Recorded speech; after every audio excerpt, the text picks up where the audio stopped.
പ്രിയമുള്ളവരെ, നിങ്ങൾ കേട്ടുകൊണ്ടിരിക്കുന്നത് ബൈബിൾ ഇൻ എ ഇയർ. ഒരു വർഷം കൊണ്ട് വിശുദ്ധ ബൈബിൾ വായിച്ച് മനസ്സിലാക്കാൻ സഹായിക്കുന്ന ഈ ദൈവവചന വായനാ പദ്ധതി നിങ്ങളിലേക്ക് എത്തിക്കുന്നത് അസെൻഷൻ. ഞാൻ ഡാനിയലച്ചൻ. വചന വായനയിലൂടെ ദൈവത്തിൻ്റെ സ്വരം കേൾക്കാനും ദൈവത്തിൻ്റെ കണ്ണുകളിലൂടെ നമ്മുടെ ജീവിതത്തെ നോക്കിക്കാണാനും ബൈബിളിലൂടെ ഒരു മനോഹര യാത്രയ്ക്ക് ഞാൻ നിങ്ങളെ ക്ഷണിക്കുകയാണ്. വിശുദ്ധ വേദപുസ്തകത്തിലെ 73 പുസ്തകങ്ങളിലായി പരന്നു കിടക്കുന്ന മനുഷ്യരക്ഷയുടെ മഹാസംഭവം ഒറ്റപ്രമേയമായി വായിക്കുന്നതിന് the great adventure bible timeline എന്ന വായനാ സഹായി നാം ഉപയോഗിക്കുന്നു. നിങ്ങൾക്ക് റീഡിംഗ് പ്ലാൻ ആവശ്യമുണ്ടെങ്കിൽ biyindia.com/മലയാളം എന്ന ലിങ്കിൽ അത് ലഭ്യമാണ്. ഇന്ന് 168-ാമത്തെ ദിവസം. ഇന്നത്തെ വചന വായനയുടെ പാഠങ്ങൾ: 1 രാജാക്കന്മാർ അധ്യായം 21, 2 ദിനവൃത്താന്തം അധ്യായം 21ഉം 22ഉം, ഉത്തമഗീതം അധ്യായം 7. POC മലയാളം ബൈബിളിൻ്റെ പരിഷ്കരിച്ച വിവർത്തനത്തിൽ നിന്നാണ് ഞാൻ വായിക്കുന്നത്. വചനം വായിച്ച് തുടങ്ങാം. നാം വചനം വായിക്കുമ്പോൾ വചനം നമ്മെ വായിക്കുന്നു. 1 രാജാക്കന്മാർ അധ്യായം 21. നാബോത്തിൻ്റെ മുന്തിരിത്തോട്ടം. ഇക്കാര്യങ്ങൾക്ക് ശേഷം ഇത് സംഭവിച്ചു. ജസ്രയേൽക്കാരനായ നാബോത്തിന് ജസ്രയേലിൽ സമറിയ രാജാവായ ആഹാബിൻ്റെ കൊട്ടാരത്തിൻ്റെ സമീപത്ത് ഒരു മുന്തിരിത്തോട്ടം ഉണ്ടായിരുന്നു.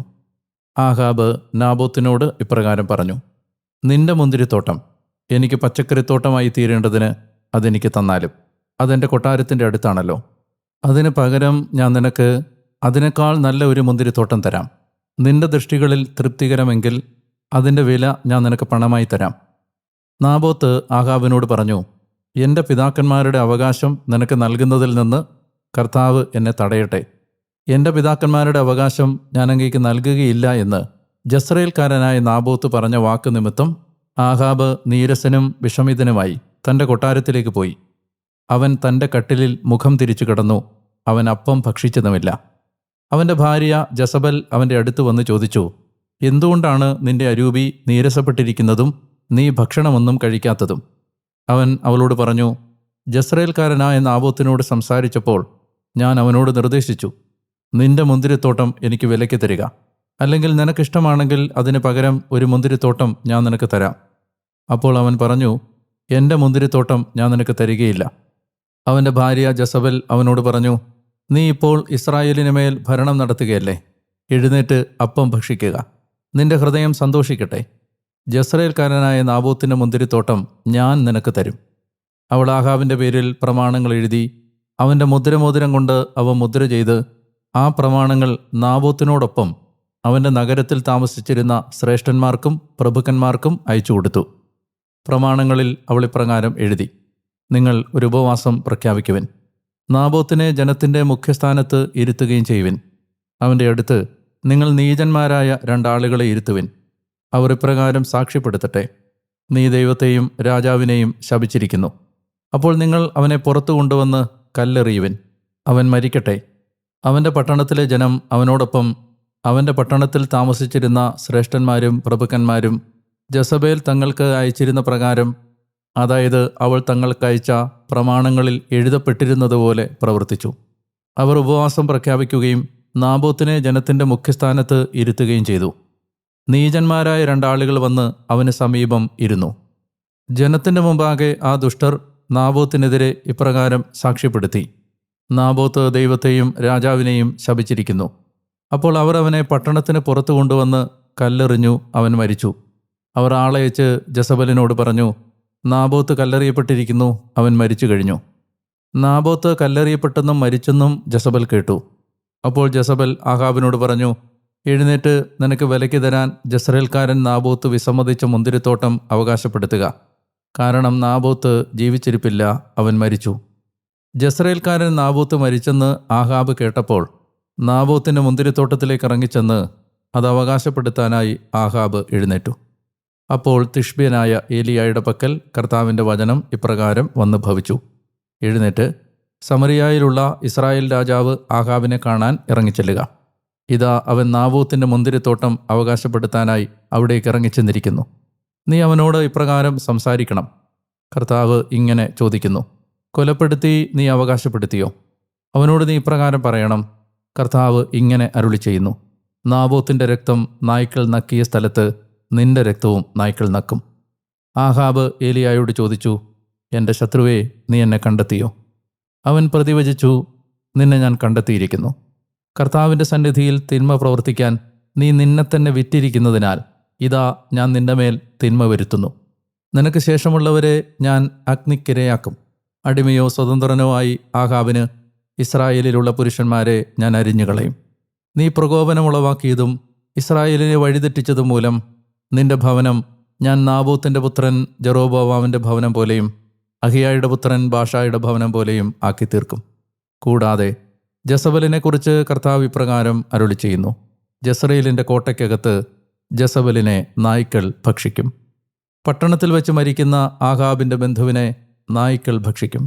വയലിൽ വെച്ച് മരിക്കുന്നവനെ ആകാശത്തിലെ പക്ഷികൾ ഭക്ഷിക്കും.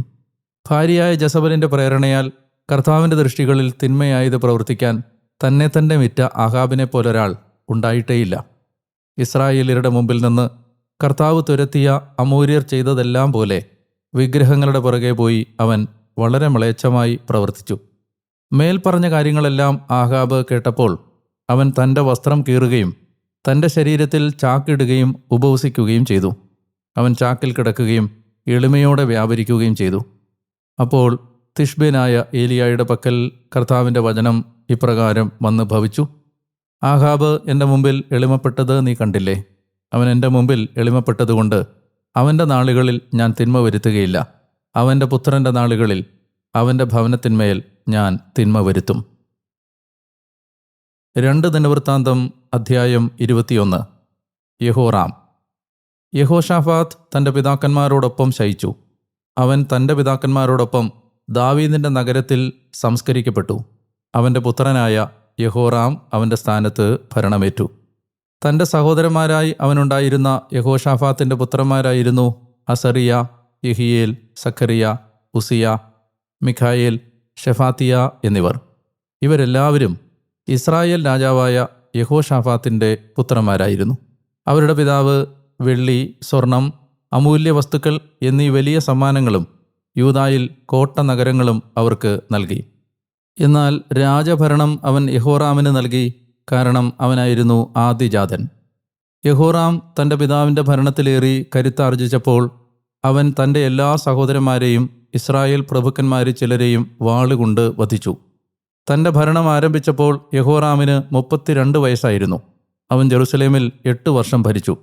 അവൻ്റെ ഭാര്യ ആഹാബിൻ്റെ പുത്രിയായിരുന്നതിനാൽ ആഹാബിൻ്റെ ഭവനം ചെയ്തതുപോലെ ഇസ്രായേൽ രാജാക്കന്മാരുടെ മാർഗത്തിലൂടെ അവൻ വ്യാപരിച്ചു. കർത്താവിൻ്റെ ദൃഷ്ടിയിൽ അവൻ തിന്മ പ്രവർത്തിച്ചു. എങ്കിലും കർത്താവ് താൻ ദാവീദുമായി ചെയ്തിരുന്ന ഉടമ്പടി മൂലവും അവനും അവൻ്റെ പുത്രന്മാർക്കും എന്നേക്കുമായി ഒരു ദീപം നൽകുമെന്ന് അരുളി ചെയ്തിരുന്നതനുസരിച്ചും ദാവീദിൻ്റെ ഭവനം നശിപ്പിക്കാൻ ഇഷ്ടപ്പെട്ടില്ല. അവൻ്റെ ദിവസങ്ങളിൽ യൂദായുടെ അധികാരത്തിന് കീഴിലായിരിക്കുന്നതിനോട് ഏദോം മറുതലിച്ചു. അവർ തങ്ങളുടെ മേൽ ഒരു രാജാവിനെ വാഴിച്ചു. എന്നാൽ യഹോറാം തന്നോടൊപ്പമുണ്ടായിരുന്ന പടനായകന്മാരോടും സകല രഥങ്ങളോടും കൂടെ കടന്നു ചെന്ന് രാത്രിയിൽ എഴുന്നേറ്റ് തന്നെ വളഞ്ഞ ഏദോമിനെയും രഥനായകന്മാരെയും സംഹരിച്ചു. അതിനാൽ ഇന്നുവരെ ഏദോം യൂദായുടെ അധികാരത്തിന് കീഴിൽ ആയിരിക്കുന്നതിനോട് മറുതലിക്കുന്നു. അക്കാലത്ത് തന്നെ ലിബ്നായും അവൻ്റെ അധികാരത്തിന് കീഴിലായിരിക്കുന്നതിനോട് മറുതലിച്ചു. കാരണം അവൻ തൻ്റെ പിതാക്കന്മാരുടെ ദൈവമായ കർത്താവിനെ ഉപേക്ഷിച്ചിരുന്നു. കൂടാതെ അവൻ യൂദായുടെ മലമ്പ്രദേശത്ത് പൂജാഗിരികൾ നിർമ്മിച്ചിരുന്നു. അങ്ങനെ അവൻ ജെറുസലേം നിവാസികളെ അവിശ്വസ്തരാക്കുകയും യൂദായെ വഴിതെറ്റിക്കുകയും ചെയ്തു.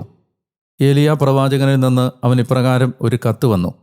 നിന്റെ പിതാവായ ദാവീദിൻ്റെ ദൈവമായ കർത്താവ് ഇങ്ങനെ അരുളി ചെയ്യുന്നു, നിന്റെ പിതാവായ യഹോഷാഫാത്തിൻ്റെ വഴികളിലോ യൂദാ രാജാവായ ആസായുടെ വഴികളിലോ നീ ചരിക്കാതിരിക്കുകയും ഇസ്രായേൽ രാജാക്കന്മാരുടെ മാർഗത്തിൽ നീ ചരിക്കുകയും ആഹാബ് ഭവനം ഇസ്രായേലിനെ വഴിതെറ്റിക്കാൻ ഇടയാക്കിയതുപോലെ യൂദായെയും ജെറുസലേം നിവാസികളെയും നീ വഴിതെറ്റിക്കാൻ ഇടയാക്കുകയും ചെയ്തിരിക്കുന്നു. കൂടാതെ നിന്നെക്കാൾ നല്ലവരായ നിന്റെ പിതൃഭവനത്തിലെ നിന്റെ സഹോദരന്മാരെ നീ വധിക്കുകയും ചെയ്തു. ഇതാ കർത്താവ് നിന്റെ ജനത്തെയും പുത്രന്മാരെയും ഭാര്യമാരെയും സകല സ്വത്തുക്കളെയും ഒരു മഹാമാരിയാൽ പ്രഹരിക്കുന്നു. നിന്നെയാകട്ടെ കുടൽ രോഗം നിമിത്തമുള്ള കഠിനമായ അസുഖങ്ങളാലും രോഗം മൂലം നിന്റെ കുടൽ അനുദിനം പുറത്തു വരുന്നിടത്തോളം എത്തും. ഫിലിസ്ത്യക്കാരുടെ ചൈതന്യത്തെയും എത്യോപ്യക്കാരുടെ സമീപത്തുണ്ടായിരുന്ന അറബികളെയും യഹോറാമിനെതിരെ കർത്താവ് തട്ടിയുണർത്തി. അവർ യൂദായ്ക്കെതിരെ കയറിച്ചെന്ന് അതിനെ തകർത്തു. രാജകൊട്ടാരത്തിൽ കണ്ട വസ്തുവകകളെല്ലാം അവൻ്റെ പുത്രന്മാരെയും ഭാര്യമാരെയും പോലും അവർ എടുത്തുകൊണ്ടുപോയി. അവൻ്റെ ഇളയ പുത്രനായ യഹോവാഹാസ് അല്ലാതെ മറ്റൊരു പുത്രനും അവൻ അവശേഷിച്ചില്ല. ഇവയ്ക്കെല്ലാം ശേഷം കർത്താവ് അവൻ്റെ കുടലിൽ ഒരു മാറാരോഗം കൊണ്ട് അവനെ പ്രഹരിച്ചു. കാലാന്തരത്തിൽ 2 വർഷത്തിൻ്റെ അവസാന നാളുകളെത്തിയപ്പോൾ രോഗം മൂലം അവൻ്റെ കുടൽ പുറത്തു ചാടി. അവൻ മാരകമായ രോഗങ്ങളാൽ മരിച്ചു. അവൻ്റെ ജനം അവൻ്റെ പിതാക്കന്മാരുടെ അഗ്നികുണ്ഠം പോലെ ഒരഗ്നികുണ്ഠം അവനു വേണ്ടി ഉണ്ടാക്കിയില്ല. ഭരണമാരംഭിച്ചപ്പോൾ അവന് 32 വയസ്സായിരുന്നു. അവൻ 8 വർഷം ജെറുസലേമിൽ ഭരണം നടത്തി. സന്തോഷമില്ലാതെ അവൻ വേർപെട്ടുപോയി. അവർ അവനെ ദാവീദിൻ്റെ നഗരത്തിൽ സംസ്കരിച്ചു, പക്ഷേ രാജാക്കന്മാരുടെ കല്ലറകളിലല്ല. 2 ദിനവൃത്താന്തം അധ്യായം 22. അഹസിയ. ജെറുസലേം നിവാസികൾ അവൻ്റെ ഇളയപുത്രനായ അഹസിയായെ അവൻ്റെ സ്ഥാനത്ത് രാജാവാക്കി. കാരണം മൂത്തവരെയെല്ലാം അറബികളോടുകൂടെ പാളയത്തിലേക്ക് വന്ന സൈന്യം വധിച്ചിരുന്നു. അങ്ങനെ യഹോറാമിൻ്റെ പുത്രൻ അഹസിയ യൂദായുടെ രാജാവായി. ഭരണം ആരംഭിക്കുമ്പോൾ അഹസിയായ്ക്ക് 42 വയസ്സായിരുന്നു. അവൻ ജെറുസലേമിൽ 1 വർഷം ഭരിച്ചു. ഓമ്രിയുടെ പുത്രിയായിരുന്ന അവൻ്റെ അമ്മയുടെ പേര് അത്താലിയ എന്നാണ്. അവനും ആഹാബ് ഭവനത്തിൻ്റെ മാർഗങ്ങളിൽ ചരിച്ചു. കാരണം അവൻ്റെ അമ്മ അവനെ തിന്മയായത് ചെയ്യാൻ ഉപദേശിച്ചിരുന്നു. ആഹാബ് ഭവനത്തെപ്പോലെ കർത്താവിൻ്റെ ദൃഷ്ടികളിൽ അവൻ തിന്മ പ്രവർത്തിച്ചു. കാരണം അവൻ്റെ പിതാവിൻ്റെ മരണത്തിനു ശേഷം അവനുണ്ടായിരുന്ന ഉപദേഷ്ടാക്കൾ അവൻ്റെ നാശത്തിനുള്ളവരായിരുന്നു. അവരുടെ ഉപദേശമനുസരിച്ച് അവനും നടന്നു. ഇസ്രായേൽ രാജാവായിരുന്ന ആഹാബിൻ്റെ പുത്രൻ യഹോറാമിനോടുകൂടെ റാമോത്ത് ഗിലെയാദിൽ ആരാം രാജാവായ ഹസായേലിനെതിരെ അവൻ യുദ്ധത്തിന് പോയി. റാമാക്കാർ യോറാമിനെ പ്രഹരിച്ചു. റാമയിൽ വെച്ച് ആരാം രാജാവായ ഹസായേലുമായുള്ള യുദ്ധത്തിൽ തനിക്ക് പ്രഹരമേറ്റതിൻ്റെ മുറിവുകൾ സൗഖ്യമാക്കാൻ അവൻ ജസ്രയേലിലേക്ക് മടങ്ങി. യൂദാ രാജാവായ യഹോറാമിൻ്റെ മകൻ അഹസിയ ആഹാബിൻ്റെ പുത്രൻ യഹോറാം രോഗിയായതിനാൽ അവനെ സന്ദർശിക്കാൻ ജസ്രയേലിൽ ചെന്നു. യോറാമിനെ സന്ദർശിക്കാൻ പോകുന്നത് അഹസിയായുടെ നാശമാകണമെന്നത് ദൈവഹിതമായിരുന്നു. ആ യാത്രയിൽ ആഹാബ് ഭവനത്തെ നശിപ്പിക്കാൻ കർത്താവ് അഭിഷേകം ചെയ്തിരുന്നവനും നിംഷിയുടെ മകനുമായ യേഹുവിനെതിരെ അവൻ യഹോറാമിനോടൊത്ത് പോയി. ആഹാബ് ഭവനത്തിനെതിരെ ന്യായവിധി നടത്തിയപ്പോൾ യേഹു അഹസിയായ്ക്ക് ശുശ്രൂഷ ചെയ്തിരുന്ന യൂദാ പ്രഭുക്കന്മാരെയും അഹസിയായുടെ സഹോദരന്മാരുടെ പുത്രന്മാരെയും നേരിടുകയും അവരെ വധിക്കുകയും ചെയ്തു. അവർ അഹസിയായെ അന്വേഷിച്ച് പിടികൂടി അവൻ സമരിയായിൽ ഒളിച്ചിരിക്കുകയായിരുന്നു. അവർ അവനെ യേഹുവിൻ്റെ അടുക്കലേക്ക് കൊണ്ടുചെന്ന് വധിച്ചു. തൻ്റെ പൂർണ്ണ ഹൃദയത്തോടെ കർത്താവിനെ അന്വേഷിച്ച യഹോഷാഫാത്തിൻ്റെ പുത്രനാണിവൻ എന്ന് പറഞ്ഞുകൊണ്ട് അവർ അവനെ സംസ്കരിച്ചു. അങ്ങനെ ഭരണം തുടരാൻ കഴിവുള്ള ആരും അഹസിയ ഭവനത്തിൽ അവശേഷിച്ചില്ല. അത്താലിയ രാജ്ഞി. തൻ്റെ പുത്രൻ മരിച്ചെന്ന് കണ്ടപ്പോൾ അഹസിയായുടെ അമ്മ അത്താലിയ എഴുന്നേറ്റ് യൂദാ കുടുംബത്തിൻ്റെ ഓരോ രാജസന്തതിയെയും ഇല്ലാതാക്കി. എന്നാൽ കൊല്ലപ്പെടാൻ പോയ രാജകുമാരന്മാരുടെ ഇടയിൽ നിന്ന് അഹസിയായുടെ മകൻ യോവാഷിനെ രാജകുമാരിയായ യഹോഷാബെയാത്ത് എടുത്ത് ആയയോടൊപ്പം ഒരു ശയനമുറിയിൽ കിടത്തി. യഹോഷാബെയാത്ത് യഹോറാം രാജാവിൻ്റെ മകളും പുരോഹിതനായ യഹോയാദായുടെ ഭാര്യയും അഹസിയായുടെ സഹോദരിയുമായിരുന്നു. അവൾ യോവാഷിനെ അത്താലിയായുടെ മുമ്പിൽ നിന്ന് ഒളിപ്പിച്ചതുകൊണ്ട് അവൾക്ക് അവനെ വധിക്കാനായില്ല. അവൻ അവരോടുകൂടെ ദേവാലയത്തിൽ 6 വർഷം ഒളിവിലായിരുന്നു. അത്താലിയ നാട്ടിൽ വാഴുകയായിരുന്നു. ഉത്തമഗീതം അധ്യായം 7. തോഴിമാർ. മടങ്ങിവരൂ, മടങ്ങിവരൂ ശൂലാംകാരി, മടങ്ങിവരൂ, മടങ്ങിവരൂ, ഞങ്ങൾ നിന്നെ ഒന്ന് കണ്ടുകൊള്ളട്ടെ. 2 സംഘങ്ങളുടെ നർത്തനങ്ങൾ പോലെ നിങ്ങൾ എന്തിന് ശൂലാംകാരിയെ തുറിച്ചു നോക്കുന്നു? മണവാളൻ. വരേണ്യപുത്രി, പാതകങ്ങളിൽ നിന്റെ ചുവടുകൾ എത്ര മനോഹരം! ഒരു ശില്പിയുടെ കരവേലയായ രത്നഭൂഷണം പോലെയാണ് നിന്റെ നിതംബ വടിവുകൾ. സുരഭില വീഞ്ഞൊഴിയാത്ത വട്ടച്ചുരുവമാണ് നിന്റെ നാഭി. ലില്ലിപ്പൂക്കൾ അതിരിട്ട ഗോതമ്പ് കൂനയാണ് നിന്റെ ഉദരം. മാൻപേടയുടെ ഇരട്ട പിറന്ന 2 മാൻകുട്ടികളെപ്പോലെയാണ് നിന്റെ സ്തനദ്വയങ്ങൾ. ദന്തഗോപുരം പോലെയാണ് നിന്റെ കഴുത്ത്. ഹെഷ്ബോണിലെ ബത്റബീം കവാടത്തോട് ചേർന്നുള്ള കുളങ്ങളാണ് നിന്റെ നയനങ്ങൾ. ദമാസ്കസിൻ്റെ മുഖം നോക്കിക്കാണുന്ന ലബനോൻ ഗോപുരം പോലെയാണ് നിന്റെ നാസിക. കാർമൽ പോലെയാണ് നിന്റെ മേൽ നിന്റെ ശിരസ്. നിന്റെ ശിരസിൻ്റെ അളകാവലി നീലലോഹിതാംബരം പോലെയാണ്. നിന്റെ മുടിച്ചുരുളുകളിൽ രാജാവ് ബന്ധിതനാണ്. ആനന്ദങ്ങളിലെ സ്നേഹമേ, നീ എത്ര സുന്ദരി, നീ എത്ര മോഹിനി! ഈന്തപ്പനയ്ക്ക് സമാനമാണ് നിന്റെ ഈ ഉയരം, നിന്റെ സ്തനങ്ങൾ അതിൻ്റെ കുലകൾക്കും. ഞാൻ പറഞ്ഞു, ഞാൻ ഈന്തപ്പനയിൽ കയറും, അതിൻ്റെ കൈകളിൽ മുറുകെ പിടിക്കും. നിന്റെ സ്തനങ്ങൾ മുന്തിരിക്കുലകൾ പോലെയായിരിക്കട്ടെ, നിന്റെ ശ്വാസസുഗന്ധം ആപ്പിളുകളുടേതുപോലെയും. എന്നിലേക്ക് ഒഴുകിയിറങ്ങുന്ന ഉറങ്ങുന്നവരുടെ അധരങ്ങൾ തഴുകി നീങ്ങുന്ന ഉത്തമമായ വീഞ്ഞുപോലെയാണ് നിന്റെ അധരം. മണവാട്ടി, ഞാൻ എൻ്റെ പ്രിയൻ്റേതാണ്, എന്നിലാണ് അവൻ്റെ താൽപ്പര്യം. എൻ്റെ പ്രിയനെ വരൂ, നമുക്ക് വയലിലേക്ക് പുറപ്പെടാം, ഗ്രാമങ്ങളിൽ രാപാർക്കാം. മുന്തിരിത്തോട്ടങ്ങളിലേക്ക് ചെല്ലാൻ നമുക്ക് നേരത്തെ ഉണരാം. മുന്തിരി മുട്ടിട്ടോ എന്നും മുന്തിരിപ്പൂക്കൾ വിടർന്നോ എന്നും മാതള നാരകങ്ങൾ പൂവിട്ടോ എന്നും നമുക്ക് നോക്കാം. അവിടെ വച്ച് നിനക്ക് ഞാൻ എൻ്റെ പ്രേമം പകരാം. ദൂതായി പഴങ്ങൾ സുഗന്ധം തരുന്നു. നമ്മുടെ വാതിലുകളോട് ചേർന്ന് എല്ലാ വിശിഷ്ട ഫലങ്ങളുമുണ്ട്. പ്രിയനെ, പുതിയതും മുൻവർഷത്തേതും നിനക്കായി ഞാൻ ഒരുക്കിയിരിക്കുന്നു.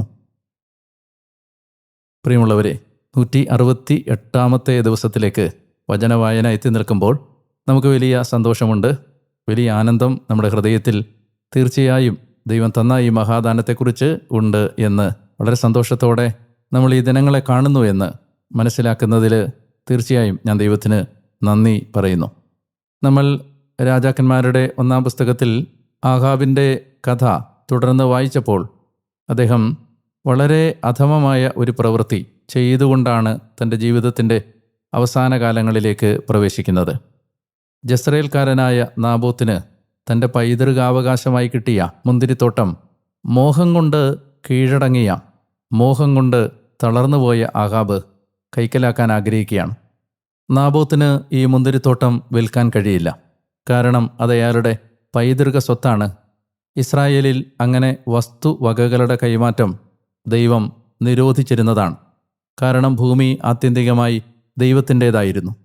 മനുഷ്യൻ അതിൻ്റെ കാര്യസ്ഥനും കാര്യവിചാരിപ്പുകാരനും മാത്രമായിരുന്നു. വസ്തുവകകൾ ഭൂമി ക്രയവിക്രയം ചെയ്യുന്നത് ഇസ്രായേലിൽ നടപ്പുള്ള കാര്യമായിരുന്നില്ല. തൻ്റെ പൈതൃകാവകാശം ദൈവത്തിൻ്റെ ഇഷ്ടത്തിന് വിപരീതമായി രാജാവിൻ്റെ കരങ്ങളിലേക്ക് കൈമാറ്റം ചെയ്ത് നൽകാൻ നാബോത്ത് തയ്യാറായില്ല. ക്രൂരമായ ഒരു വഞ്ചനയിലൂടെ, ഒരു ചതിപ്രയോഗത്തിലൂടെ ജസബലിൻ്റെ കുടിലബുദ്ധി നാബോത്തിനെ കൊലപ്പെടുത്തുകയും മുന്തിരിത്തോട്ടം കൈവശപ്പെടുത്തുകയും ചെയ്യുകയാണ്. ആ നഗരത്തിലെ ശ്രേഷ്ഠന്മാരും പ്രമാണിമാരും ഈ ആഹാബിൻ്റെയും ജസബലിൻ്റെയും ക്രൂരതയിൽ പങ്കുചേർന്നു എന്നതാണ് നമ്മെ ചിന്തിപ്പിക്കേണ്ട വളരെ പ്രധാനപ്പെട്ട ഒരു വിഷയം. ആഹാബ് ക്രൂരനാണെന്ന് നമുക്കറിയാം. ജസബല് ചതിപ്രയോഗങ്ങൾക്ക് വൈദഗ്ധ്യമുള്ളയാളും. എന്നാൽ ഈ നാട്ടുകാർ, നഗരപാലകർ, ശ്രേഷ്ഠന്മാർ, ആ നാട്ടിലെ തിരഞ്ഞെടുക്കപ്പെട്ട പ്രധാനികൾ, അവർ ഈ ക്രൈമിന് കൂട്ടുനിന്നു എന്നത് നിസ്സാരമല്ല. കുറ്റകൃത്യം പോലെ തന്നെ ഗൗരവമുള്ളതാണ് കുറ്റകൃത്യത്തിന് കൂട്ടുനിന്നതും. നീതിക്കും നന്മയ്ക്കും കൂട്ടുനിൽക്കുന്നതിന് പകരം മനുഷ്യൻ്റെ കണ്ണീര് ഭൂമിയിൽ വീഴുന്നതിനും, പാവപ്പെട്ട മനുഷ്യരെ, നിരപരാധികളെ, നിസ്സഹായരെ, ആരും സഹായിക്കാനില്ലാത്തവരെ ഉപദ്രവിക്കാൻ കൂട്ടുനിൽക്കുന്നതും ഈ കാലഘട്ടത്തിലും പല മനുഷ്യരുടെയും ജീവിതത്തിൻ്റെ പ്രത്യേകതയാണ്. എത്ര വലിയ തിന്മയാണത്! ഒരു കുറ്റകരമായ സാഹചര്യത്തെ എതിർക്കുന്നതിന് പകരം മൗനമായി അതിനോടൊപ്പം ചേർന്ന് ആ കുറ്റകൃത്യത്തിൽ പങ്കാളികളായ പ്രമാണിമാർ ബൈബിളിൽ രേഖപ്പെടുത്തിയിട്ടില്ലെങ്കിലും ഗൗരവമായ പാതകത്തിന് ശിക്ഷയ്ക്ക് അർഹരാണ്. എല്ലാ ജീവിതങ്ങളിലും ഒരു പ്രവാചകൻ ഉണ്ടാവും. ദൈവ വഴിയിൽ നിന്ന് മനുഷ്യൻ ബഹുദൂരം മാറിപ്പോകുമ്പോൾ, ചുവടുകൾ ദൈവത്തിൻ്റെ വഴിയിൽ നിന്ന് പിഴയ്ക്കുമ്പോൾ, കർത്താവിൻ്റെ ഇഷ്ടത്തിൻ്റെ വഴിയിൽ നിന്ന് മാറി നടക്കുമ്പോൾ മനുഷ്യനെ ദൈവദിശയിലേക്ക് തിരിച്ചുവിടാനായി ഒരു പ്രവാചകൻ എല്ലാ മനുഷ്യരുടെയും ജീവിതത്തിലുണ്ട്. പലരുടെയും കാര്യത്തിൽ അത് മനസാക്ഷിയാണ്, ചിലരുടെ കാര്യത്തിൽ അത് മറ്റു മനുഷ്യരാണ്, ചിലരുടെ കാര്യത്തിൽ അത് ദൈവവചനമാണ്, ചിലപ്പോൾ ബാലാമിൻ്റെ ഒക്കെ കാര്യത്തിൽ എന്ന പോലെ അതൊരു കഴുതയാവാം. നമ്മെ ദൈവ വഴിയിലേക്ക് തിരിച്ചു നിർത്താൻ സഹായിക്കുന്ന പ്രവാചകർ എല്ലാ ജീവിത പരിസരങ്ങളിലുമുണ്ട്. നമ്മൾ കാണുന്നുണ്ടെങ്കിലും ഇല്ലെങ്കിലും, അംഗീകരിക്കുന്നുണ്ടെങ്കിലും ഇല്ലെങ്കിലും. അങ്ങനെ നിരപരാധിയായ നാബോത്തിൻ്റെ രക്തം പ്രതികാരത്തിനായി കിടന്ന് നിലവിളിക്കുമ്പോൾ തിഷ്ബിനായ ഏലിയ ആഹാബിൻ്റെ അടുത്തേക്ക് ഇനി ഈ ജീവിതത്തിൽ വരാൻ പോകുന്ന ശാപങ്ങളുടെ വചനങ്ങൾ ഉച്ചരിച്ചുകൊണ്ട് കടന്നു വരികയാണ്.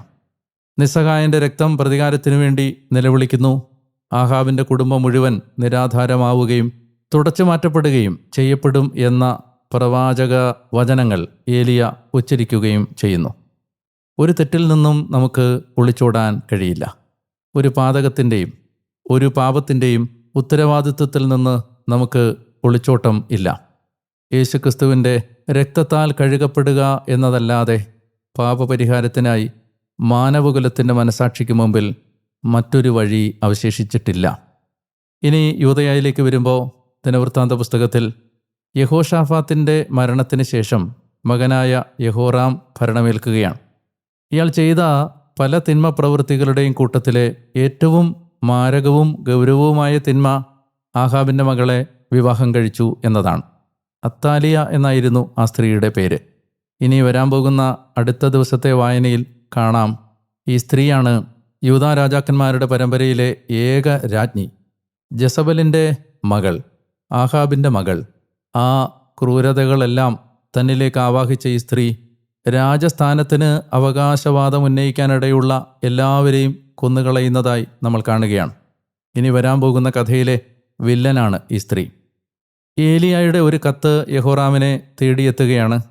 ദൈവഹിതത്തിൻ്റെ വഴിയിൽ ചേർന്ന് നിന്ന് ദൈവപദ്ധതികൾ പൂർത്തിയാക്കാൻ സഹകരിക്കാതെ വന്നാൽ മാരകമായ ദുരന്തങ്ങൾ അയാളെ തേടിയെത്തുമെന്ന് ആ കത്ത് യഹോറാമിനെ ഓർമ്മിപ്പിച്ചെങ്കിലും ദൈവത്തിൻ്റെ വഴികളിൽ നിന്ന് മാറി നടക്കാൻ ഇഷ്ടപ്പെട്ട ഈ മനുഷ്യനൊടുവിൽ കുടുംബം മുഴുവൻ നശിപ്പിക്കപ്പെട്ട് മാരകമായൊരു കുടൽ രോഗത്തിന് വിധേയനായി കൊല്ലപ്പെടുകയാണ്. അയാളുടെ മകൻ അഹസിയ പിന്നീട് രാജാവാകുന്നു. അമ്മയുടെ ദുസ്വാധീനം അഹസിയയുടെ ഭരണത്തിൻ്റെ മുഖമുദ്രയായിരുന്നു. നമുക്കറിയാം, അമ്മ അത്താലിയ ആണ്, ആഹാബിൻ്റെ മകളാണ്.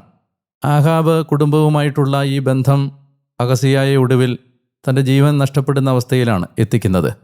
അങ്ങനെ ഏതാണ്ട് 6 വർഷക്കാലത്തേക്ക് അത്താലിയ രാജ്ഞിയായി മാറുന്നു. ദാവീദിൻ്റെ രാജപരമ്പരയിലെ ദൈവഹിതത്തിന് വിരുദ്ധമായി ഈ രാജശൃംഖലയിലേക്ക് പ്രവേശിച്ച ഒരു കറുത്ത അധ്യായമാണ് അത്താലിയ. രാജസ്ഥാനത്തേക്ക് അവകാശവാദം ഉന്നയിക്കാനുള്ള എല്ലാവരെയും അവർ കൊന്നെങ്കിലും അഹസിയായുടെ സഹോദരിയായിരുന്ന രാജകുമാരി അഹസിയായുടെ മകൻ യോവാഷിനെ ഒളിപ്പിച്ച് ദേവാലയത്തിൽ വളർത്തുകയാണ്. അങ്ങനെ 6 വർഷത്തോളം അയാൾ ദേവാലയത്തിൽ ഈ അമ്മാവി, അദ്ദേഹത്തിൻ്റെ ആൻറ്റി വളർത്തുന്ന സാഹചര്യത്തിൽ അദ്ദേഹം ഒളിവിൽ വളർന്നു വരുന്നു. അതായത് ആഹാബിൻ്റെ കുടുംബവുമായി ഉണ്ടായ ഒരു അലയൻസാണ് യഥാർത്ഥത്തിൽ ഈ യൂദാ രാജാക്കന്മാരുടെ ചരിത്രത്തിലെ ഒരു കളങ്കമായി മാറുന്നത്. 2 കാര്യങ്ങൾ നമ്മൾ ശ്രദ്ധിക്കണം. 1 ഫ്രണ്ട്ഷിപ്പ്, 2 ഫെലോഷിപ്പ്. സൗഹൃദവും കൂട്ടായ്മയും. ഫ്രണ്ട്ഷിപ്പ് നിങ്ങൾക്ക് ആരോടുമാവാം. ലോകത്താരെയും നിങ്ങൾക്ക് നിങ്ങളുടെ സൗഹൃദ വലയത്തിനകത്ത് ഉൾപ്പെടുത്താം. എന്നാൽ കൂട്ടായ്മ ആചരിക്കേണ്ടത് എപ്പോഴും കൃപയിൽ വ്യാപരിക്കുന്നവരോടാണ്. വിവാഹം, കൂട്ടായ്മ, ആത്മീയ ബന്ധങ്ങൾ, നിരന്തരമായ ഇടപഴകലുകൾ, ഇതെല്ലാം നമ്മൾ നടത്തേണ്ടത് ഒരു ആത്മീയ ചൈതന്യമുള്ള മനുഷ്യരുമായി മാത്രമാണ്. ഇവിടെ സംഭവിക്കുന്നത്, ഈ മനുഷ്യൻ അഹസിയ എന്ന ഈ രാജകുമാരൻ, അദ്ദേഹം കൊല്ലപ്പെടുന്നതും അതുപോലെ തന്നെ അദ്ദേഹത്തിൻ്റെ കുടുംബം ഇല്ലാതാവുന്നതുമെല്ലാം ആഹാബ് കുടുംബവുമായി നടന്ന ഒരു വിവാഹബന്ധത്തിൻ്റെയും ആ കുടുംബവുമായി നടത്തിയ ഒരു കൂട്ടായ്മയുടെയും ഫലമായിട്ടാണ്. അധമമായ സമ്പർക്കം സദാചാരത്തെ ദുഷിപ്പിക്കും എന്ന് ദൈവത്തിൻ്റെ വചനം പറയുന്നു. നമ്മൾ ആരോടാണ് കൂട്ടായ്മ ആചരിക്കുന്നത് എന്നത് നമ്മുടെ സദാചാരങ്ങളെ നിയന്ത്രിക്കുന്ന വളരെ പ്രധാനപ്പെട്ട ഒരു സംഗതിയാണ്. പ്രിയപ്പെട്ടവരെ, നമ്മുടെ ജീവിതത്തിൻ്റെ നല്ല കാലങ്ങളെയോ മോശപ്പെട്ട കാലങ്ങളെയോ നിർണ്ണയിക്കുന്നത് ആരുമായിട്ടാണ് നമ്മുടെ സമ്പർക്കം എന്നുള്ളതാണ് എന്ന വളരെ പ്രധാനപ്പെട്ട ഒരു ആശയം ഈ അധ്യായത്തിലെ വായനയിലൂടെ ദൈവം നമുക്ക് നൽകുകയാണ്. നല്ല കർത്താവെ, ഞാൻ അങ്ങേക്ക് നന്ദി പറയുന്നു. 168 ദിവസത്തിലേക്ക് വചനവായന കടന്നു വരുമ്പോൾ ഇസ്രായേൽ രാജപരമ്പരയിലെ മോശപ്പെട്ട രാജാക്കന്മാരുടെ ചരിത്രം വായിച്ച കൂട്ടത്തിൽ യൂദാ രാജാക്കന്മാരുടെ ചരിത്രം വ്യത്യസ്തമാവുന്നില്ല എന്ന് ഞങ്ങൾ കാണുകയാണ്. കർത്താവിൻ്റെ പദ്ധതികളെ തിന്മ നിറഞ്ഞ ജീവിതം കൊണ്ട് തകിടം മറിക്കാൻ ശ്രമിക്കുന്ന ഈ രാജാക്കന്മാർ ഞങ്ങൾക്ക് മുമ്പിൽ താക്കീതും മുന്നറിയിപ്പുകളുമായി നിലകൊള്ളുന്നു എന്ന് ഞങ്ങൾ അറിയുന്നു. കർത്താവേ, അങ്ങയുടെ വഴികൾ എത്രയോ നല്ലതാണ് എന്ന് ഹൃദയം കൊണ്ട് മനസ്സിലാക്കാൻ കഴിയാതെ വരുന്നിടത്താണ് ഞങ്ങൾ ലോകത്തെ ആശ്രയിക്കുന്നതും തിന്മയിലേക്ക് മുഖം കുത്തി വീണു പോകുന്നതും. അങ്ങയുടെ മുഖത്ത് നിന്ന് ഞങ്ങൾക്ക് ലഭിക്കുന്ന നിലനിൽക്കുന്ന നിത്യമായ നശിച്ചു പോകാത്ത ആനന്ദം അങ്ങെത്ര നല്ലവനാണെന്ന് രുചിച്ചറിയുന്നതിലുള്ള ആ സന്തോഷം, അത് കണ്ടെത്താൻ, ആ നിധി കണ്ടെത്താൻ ഞങ്ങളെ അങ്ങ് സഹായിക്കണമേ എന്ന് ഞങ്ങൾ പ്രാർത്ഥിക്കുകയാണ്. കർത്താവേ, ദൈവിക പദ്ധതികളെ തകിടം മറിക്കാൻ അത്താലിയെപ്പോലുള്ള അധമരായ മനുഷ്യരിലൂടെ പിശാച് ശ്രമിച്ചെങ്കിലും ദൈവത്തിൻ്റെ പദ്ധതികൾ ഒരിക്കലും പരാജയപ്പെടുകയില്ലെന്നും ഈ പരമ്പരയിൽ നിന്ന് നിത്യനായ ഞങ്ങളുടെ രാജാവ് യേശു വന്ന് പിറക്കുമെന്നും ഞങ്ങൾ തിരിച്ചറിയുമ്പോൾ അങ്ങയുടെ പദ്ധതികൾ എത്രയോ വിസ്മയകരമാണ് എന്നും ഞങ്ങൾ മനസ്സിലാക്കുന്നു.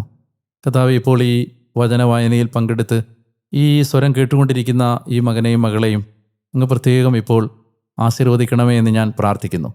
എന്തെങ്കിലും ഒരു ദുഃഖത്തിലൂടെയാണ് ഈ പ്രിയ സഹോദരങ്ങൾ ഇന്ന് കടന്നു പോകുന്നതെങ്കിൽ കർത്താവേ, നിൻ്റെ കരുണ അവരെ സഹായിക്കണമേ എന്ന് ഞാൻ പ്രാർത്ഥിക്കുന്നു. ബലഹീനനായ എൻ്റെ പ്രാർത്ഥനയിലൂടെ കർത്താവേ, ഈ കുടുംബത്തെ അങ്ങ് അനുഗ്രഹിക്കണമേ എന്ന് ഞാൻ അപേക്ഷിക്കുന്നു. ഇവരുടെ ജീവിതത്തെ കർത്താവ് അഭിവൃദ്ധിയിലേക്കും സമാധാനത്തിലേക്കും നയിക്കണമേ എന്ന് ഞാൻ അങ്ങയോട് യാചിക്കുന്നു. കർത്താവായ യേശുവിൻ്റെ നാമത്തിൽ ഞങ്ങളുടെ പ്രാർത്ഥന കേൾക്കണമേ. ആമേൻ. പ്രിയമുള്ളവരെ, നാളെ വീണ്ടും ഈ വചനസ്വരവുമായി നിങ്ങളുടെ അടുത്തേക്കെത്താൻ ഞാൻ ഡാനിയലച്ചൻ കൊതിയോടെ കാത്തിരിക്കുന്നു. അതുവരെ നമുക്ക് പരസ്പരം പ്രാർത്ഥിക്കാം, കൃപയിൽ നിലനിൽക്കാൻ പരിശ്രമിക്കാം. മഹത്വം യേശുവിന് മാത്രം. നാളെ വീണ്ടും കാണാം എന്ന പ്രാർത്ഥനയോടെ സർവശക്തനായ ദൈവം നിങ്ങളെ അനുഗ്രഹിക്കട്ടെ. പിതാവിൻ്റെയും പുത്രൻ്റെയും പരിശുദ്ധാത്മാവിൻ്റെയും നാമത്തിൽ ആമേൻ.